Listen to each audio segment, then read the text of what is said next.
Hi guys, today I'd like to discuss the often held belief that immersion to learn languages is really uncommon. And I feel like this is a pretty poor misconception that I'd really like to go through and hopefully put to bed after this, even though I know that's quite unlikely.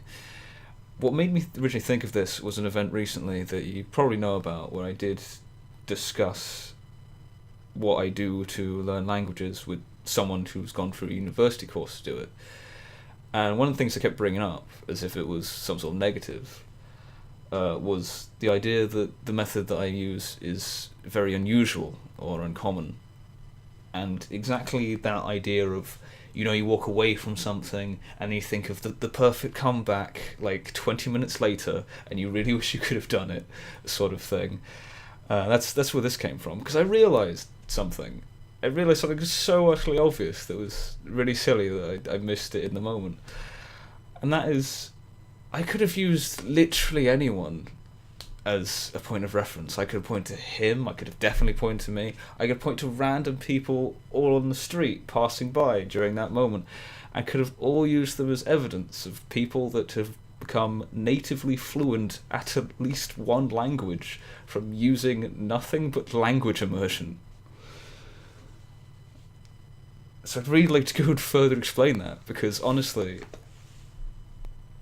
the idea of learning language through immersion is actually not the least common method at all. In fact, the most common method used. It's just one of the least common method used. Well, one of the least common methods used when it comes to learning a second language. Everyone watching this video has succeeded in immersion-based language to a fluent native level. In fact, you've all done it in a way far more taxing than anything I would suggest doing. And I'm sorry that I will be reading off this here because I'm not great at speeches. And yet everyone argues immersion doesn't work when it's the only reason they can speak any language at all. A lot of people say things like, you need grammar for Japanese because it's too different from English. Let's take the radical argument for a moment and ask, how did you learn English? Do you know? When I ask this, a surprisingly common reaction is, I learned it in school.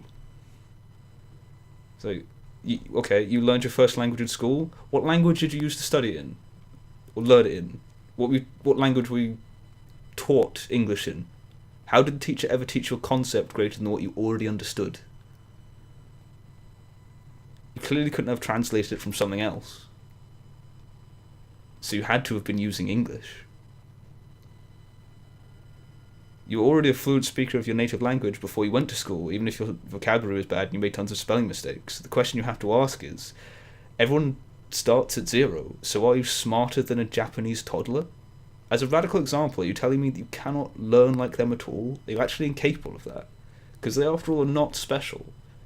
They learned it just by immersion, just the way you learned English. Why do you have to start doing something else just because you're tackling a new language now?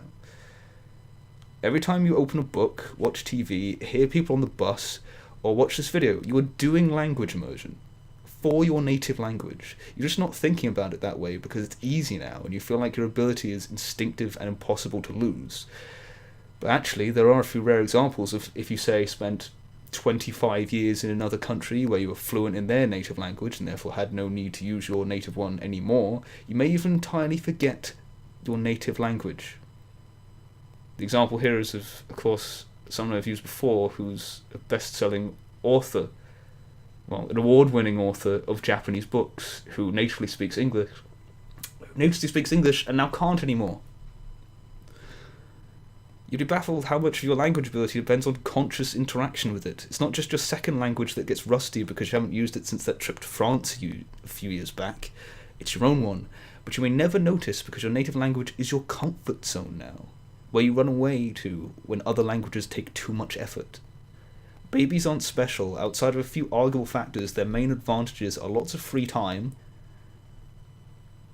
where if they don't talk for 18 months, no one bats an eye. They go that long without any output, and yet they don't need anything else to learn the language. And B, not having another language to escape to, or indeed to add harmful habits to earn it, learning a new language. like bringing intonation dependencies, having to think of a language in a certain order. No one has ever got fluent from textbooks, vocab lists, writing essays, or speaking with foreign conversational partners. It is simply not enough. Not enough contact with the real world of that language. The last two don't even teach you anything other than that you're not good enough yet. The people that get good do so because of the language immersion they do after those steps and nothing else.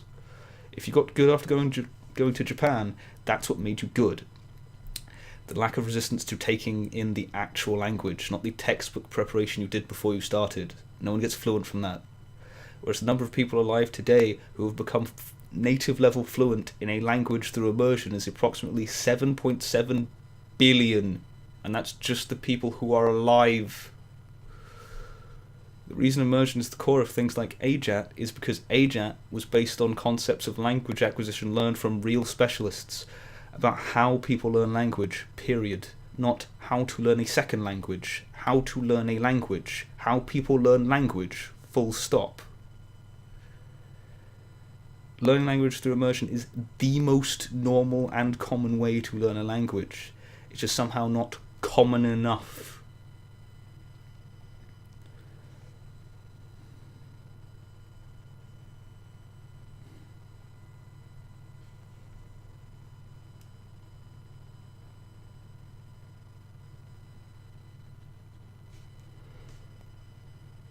The real reason you should end up paying attention to methods like AJATT, all Japanese all the time, or Matt vs. Japan's mass immersion approach is not because they invented the concept of immersion, because they didn't. Or that they seem to be hogging the glory of immersion for themselves or something. It's because they're the only methods out there that acknowledge immersion as the core of learning a language, as the core part of it, and provide a simple method in which to tackle doing that. It is the core. It is everything. It is not a gimmick or a cool trick. It's not something you add after you read every textbook and pass all your tests to improve your pronunciation. It is where you learn. It's the only reason you can speak English. It is the only reason you can understand this video. If you were given the choice of only using one thing to learn a language and weren't allowed to touch anything else, it better be immersion you picked, and not textbooks. If anyone focuses on grammar as the core of learning gets good, it's because of the immersion they did afterwards. I'm sure everyone can understand textbooks or studying for tests like the JLPT isn't going to make you fluent by itself, and there will always be a world of that language waiting for you full of things you don't know. Immersion is what gets you there. Not tests, not getting corrected, not language partners, and no speaking unnatural Japanese at a fast speed through something you only call speaking practice is not getting better, and certainly isn't teaching you anything. Knowledge is not understanding. No amount of consciously remembering the rules can make you fluent. No amount of vocabulary will allow you to watch a TV show and understand it all first time. When you start immersion, you start from zero. The previous numbers, like how much vocab you know, does not skip anything. You have zero practice in mentally parsing those words when a native speaks them, like a native, at native speed. You will spend a while trying to consciously run through a sentence that you heard, and only finish once that speaker is already a paragraph on from that, and that gap will only get smaller from practice. Doesn't matter if you supposedly know all the vocabulary if you didn't even notice when someone says it and it's used in a way you've never heard before. The only way to get better at listening is from listening. The only way to get better at reading is from reading. And you should be thinking, if I want to get better at speaking, you're damn right if the next line is, I should do more listening. If you cannot tell whether or not what you're trying to say is natural, you haven't done enough immersion. If you're trying to force the words out instead of just saying them, you haven't done enough immersion. Having a natural sense of what does and doesn't sound right is it a pipe dream when talking about a second language. It should be considered as obvious of a concept as it is in your native language. And the only way to get that is from immersion. I've said this many times, therefore it's the natural result. I've heard this many times, therefore it's the natural result. Not, I'm pretty sure this is right, I only had a few example sentences in my book. The world is made of example sentences. There's no reason that anyone can say to me, native material doesn't stress me out, shouldn't be doing immersion. Anyone that is actually having no negative response to doing immersion should ever not be doing immersion. Even if you think that you have a negative response, that just means you should be doing it even more. It's not part of the method, it's not too early to get results. It is the only method. Are you honestly going to tell me that speech practice in front of a native for corrections you can't really understand, for sounds you've never heard, is going to help you? Are you? You aren't going to say that you just need a language partner as if the entire language can be funneled through talking to merely one of its followers once a week. He's not going to suddenly talk about things he doesn't like. You're not going to learn how to say, does anyone know how to beat the boss on level 3 of this game? Level 3 of this game from a guy whose hobby is kickboxing. A language is something connected from many people. You're not even going to have a good idea of what's normal and what's average to say if you only have one source. If you learn English from me, you'd think everyone still uses the word sick to mean that's awesome. But no, it's just me and everyone else stuck in pre-turn of the millennium, despite me only being 6 years old at the time. If you learned English from watching my family, I'd like to remove my parents from the house. They regularly use English wrong, and I don't mean slang, just wrong. Randomly replacing the names of nouns you forgot with words like rabbit and potato levels of wrong. Have I made myself clear? Don't learn about the language, understand it. Don't ask people to explain it to you, experience it yourself. I sure as hell couldn't explain English to someone learning it. No layman and even teachers are really prepared for being a single source on how someone else should be understanding the language. You cannot teach a language, you can only learn it. Your ability is a personal journey that cannot move in parallel to a class of 30 people. When it's understood to you, it's understood to you. That's it. You are not bad at languages. No one is. Everyone is good at languages. People are bad at classes. Because that's not learning. Only people who are good at languages can understand what I'm saying. That means you. Learning a second language is the same as learning your first, and I'm not even suggesting the pure plan of nothing but listening until you're fluent. You're allowed to look things up. You're allowed to make flashcards. You're allowed to use grammar as long as it's in the context of your immersion rather than your core belief that you're working from. Strictly speaking, you can do whatever you want, but those are the things I recommend both for actually learning the language and combined with all those sensibilities and conveniences you don't want to throw away. As long as you know immersion is what gets you there. Nothing else does anything until, at the very least, you combine it with immersion. And by that point, I think outside of making the occasional flashcard, you're going to realise that doing more immersion was the better choice for solving your problems. Real understanding comes from simply getting used to something. No anime fan needs to be told what Tadaima means. Yet if they never watched anime, they need a conscious explanation for just that. If you think that's an unreasonable example, like, well, obviously I'm going to learn that from just watching at some point, stop hogging immersion as if we never do that. People are thinking that you need to understand that everything is just that. Everything is that simple of an interaction that builds up from having seen it a couple times, and it's way easier than having someone explain it to you and trying to revise it. Just that 10,000 times, loads of small impressions building up to a big snowball called language. You don't need to study it because it's so obvious. I once recently saw a teacher correcting people's Japanese and how those people made errors like putting the wo particle in front of the target of the verb instead of at the end. And I need you to understand, that mistake is weird to me. That mistake is impossible to me. Not unlikely, impossible. From my position, that mistake is unfathomably wrong. That mistake can only be made by people that don't do immersion. No one who has spent any decent amount of time consuming native Japanese could ever make that mistake, because it doesn't exist. That mistake cannot exist in Japanese. It doesn't matter how bad of a typo you make, that will not occur. It can only happen in the minds of people that haven't experienced the real thing. It doesn't matter if you know you wouldn't make that mistake either, because that's still just knowledge. The knowledge that it's wrong. I have the unrelenting feeling that it is absurdly alien, and that feeling would apply to any grammar errors were my instinct for that even closer to a native's. Do you understand? Not think, feel. Do you ever have to force English out? Why do you demand that of another language? A baby doesn't say anything for like 18 months, as I mentioned before, and no one bats an eye, but people get impatient if they aren't writing essays after their first grammar lessons. Why? People act like AJATT or whatever are unnecessarily tough, but they don't ask any of these things from you. Speak when it's natural.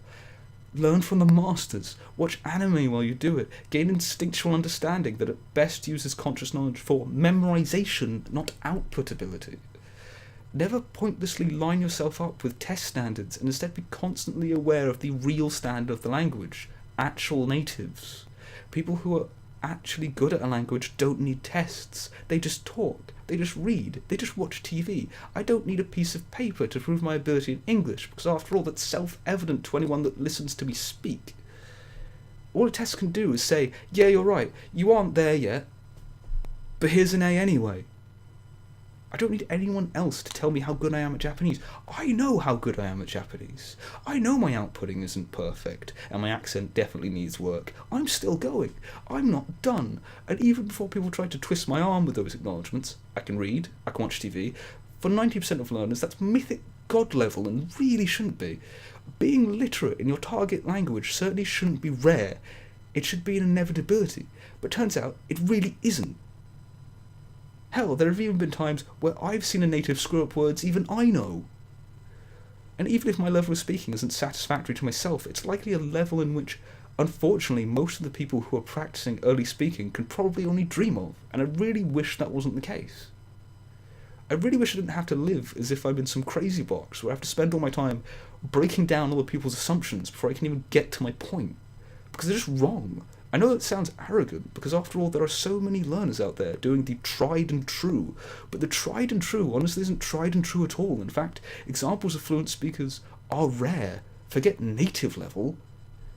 And the reason why some people are even getting that is because the traditional way isn't even specific enough. The reason that guy is doing better than you is because he's getting immersion. That's it. Even he doesn't realise it himself. That time he read Naruto as a reward for studying and passing that test, that did more work than any of his studying for his actual ability. It's not part of the process. It's not after learning how the language actually works.